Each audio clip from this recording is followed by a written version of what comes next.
Third question के part पे यहाँ पर ध्यान से देखना। थर्ड क्वेश्चन में सेम प्रोपोर्शनलिटी की कंडीशन यहाँ पर कूलम्ब्स लॉ का हम लोग यूज करेंगे, जिसमें पॉइंट चार्ज के बीच का जो फोर्स होता है वो उनके डिस्टेंस के स्क्वायर के इनवर्सली प्रोपोर्शनल आता है। अच्छा, इस पूरे पार्ट पे जैसे मैं यहाँ पर एक रिंग ले लेता हूँ, ठीक ना, रिंग यहाँ पर ले लेता हूँ। रिंग के रेडियस की वैल्यू कैपिटल आर और इसके ऊपर चार्ज क्यू इस तरीके से डिस्ट्रीब्यूट कर दिया, ठीक है, चार्ज क्यू इस तरीके से डिस्ट्रीब्यूट कर दिया, ये चार्ज की वैल्यू।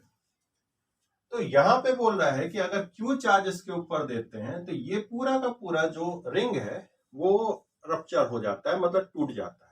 इसका मतलब है आपस का जो रिपल्सिव फोर्स है उसके कारण इनके बीच में इतना टेंशन डेवलप हो जाता है कि इसमें ब्रेकिंग स्ट्रेस डेवलप हो जाता है, जिसके कारण ये टूट जाता है।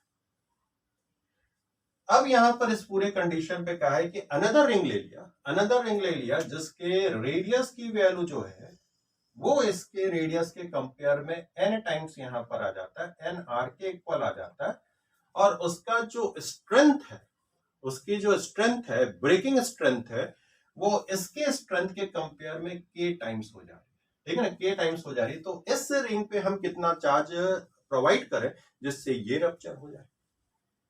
तो हमें केवल प्रोपोर्शनलिटी पे ध्यान रखना है, ठीक है, प्रोपोर्शनलिटी पे ध्यान रखना है कि फोर्स जो आ रहा है चार्जेस के बीच में वो चार्ज के प्रोडक्ट के किस तरीके से प्रोपोर्शनल है और डिस्टेंस के किस प्रोपोर्शनलिटी में कैलकुलेट होकर के आ रहा है।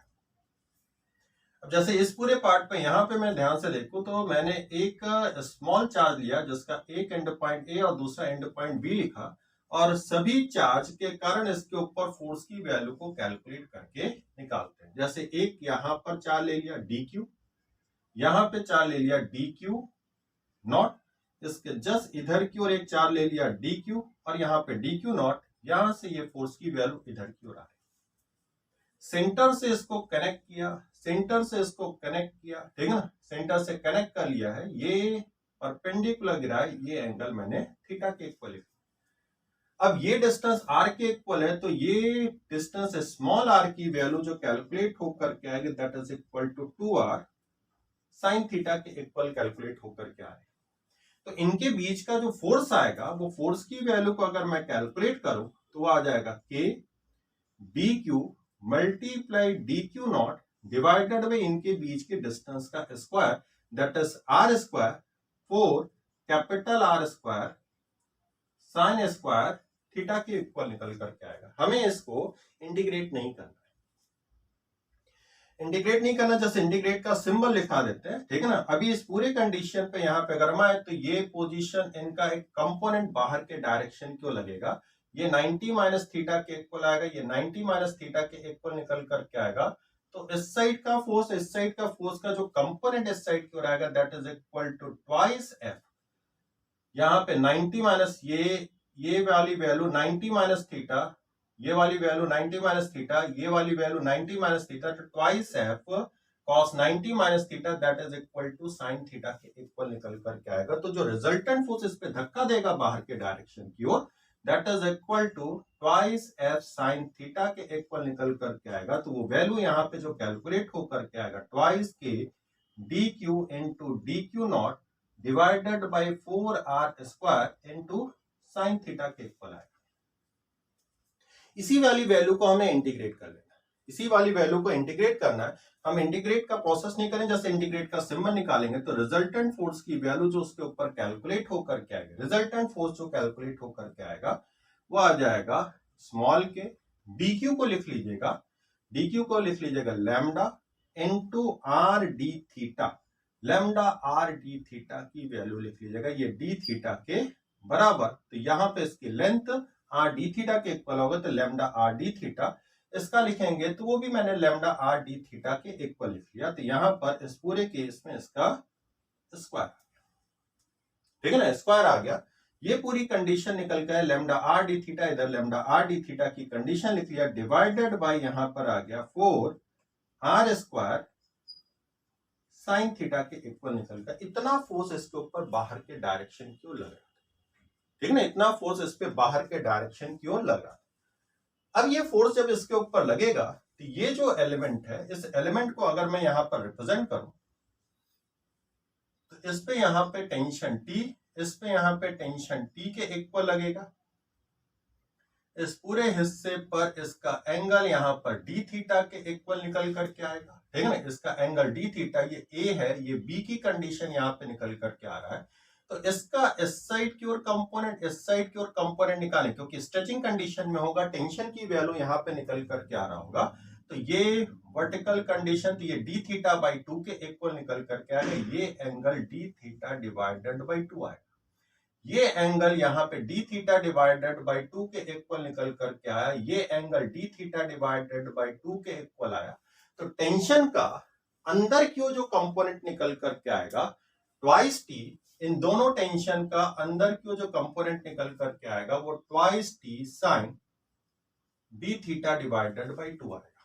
Twice T sine D theta divided by 2 के इक्वल कैलकुलेट होकर के आएगा।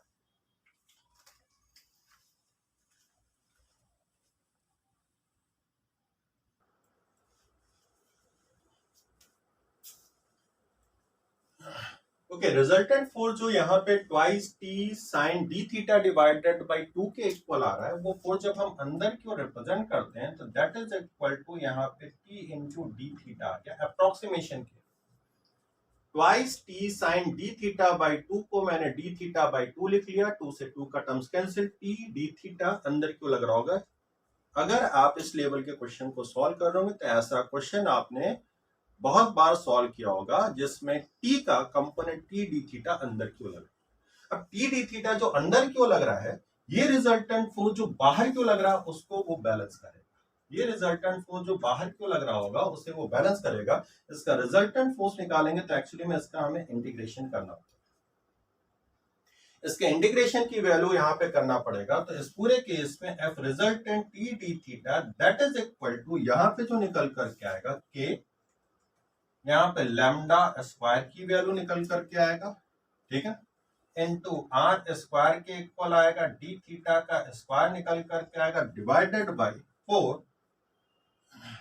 इस टर्म्स में ये पूरी वैल्यू 2 से 2 का टर्म्स कैंसिल आउट हो चुका था, तो यहाँ पे केवल 2 का टर्म्स बचा रहेगा। तो यहाँ पर 2 into R square into sine theta की वैल्यू निकल करके आएगा। एक आर स्क्वायर से ये आर स्क्वायर कैंसिल आउट, ठीक है। यहाँ पे t इज इक्वल टू अगर निकालें तो k, लैम्डा की जगह मैंने लिखा क्यू स्क्वायर डिवाइडेड बाई 4 पाई, तो यहाँ पे 8 पाई स्क्वायर आर स्क्वायर आ जाएगा, साइन थीटा आ जाएगा, डी थीटा से डी थीटा का टर्म्स कैंसिल आउट हो जाएगा, तो केवल डी थीटा बचेगा। इसका इंटीग्रेशन करें। इसका जो भी इंटीग्रेशन आएगा उसमें t directly proportional to Q square के इक्वल है, क्योंकि इसका इंटीग्रेशन जो हम लोग करेंगे 0 टू पाई करेंगे। साइन थीटा का इंटीग्रेशन 0 टू पाई की कंडीशन पे कोई वैल्यू आपको कांस्टेंट प्रोवाइड करेगा। अच्छा, इसका इंटीग्रेशन हम नहीं करना चाह रहे हैं, कोसेक थीटा में 0 और पाई की वैल्यू डिफाइंड नहीं हो पाएगी। तो हमें जो मालूम है, जो भी इंटीग्रेशन आएगा उस पूरे केस में टी की वैल्यू क्यू स्क्वायर के डायरेक्टली प्रोपोर्शनल निकल करके आ जाएगा, ठीक है ना। और टी की value directly proportional to Q square की कंडीशन यहाँ पे निकल करके आ रही है, और inversely proportional to R square की कंडीशन निकल कर क्या है।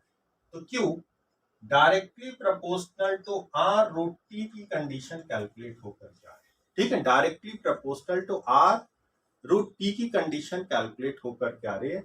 अभी इस पूरे केस में हमें पता है कि जब सेकंड रिंग ले रहे हैं तो सेकंड रिंग पे रेडियस की वैल्यू n टाइम्स कर दे रहे हैं, और उसका जो स्ट्रेंथ है जो टेंशन है झेलने की स्ट्रेंथ है, वो k टाइम्स की वैल्यू यहाँ पे कर दे रहे। तो उस पर कितना चार्ज रखें कि वो रिंग क्या कर जाए, टूट जाए। तो अभी इस पूरे कंडीशन में जब हम सेकंड रिंग की कंडीशन यहाँ पे लिखेंगे तो Q directly proportional to n times R आ जाएगा, directly proportional to K into T के इक्वल है। तो Q dash is equal to, जो कंडीशन कैलकुलेट होकर के आएगी, that is equal to n times Q root K की वैल्यू कैलकुलेट होकर के आएगी। इतना चार्ज रखोगे तब जा करके वो रिंग ब्रेक डाउन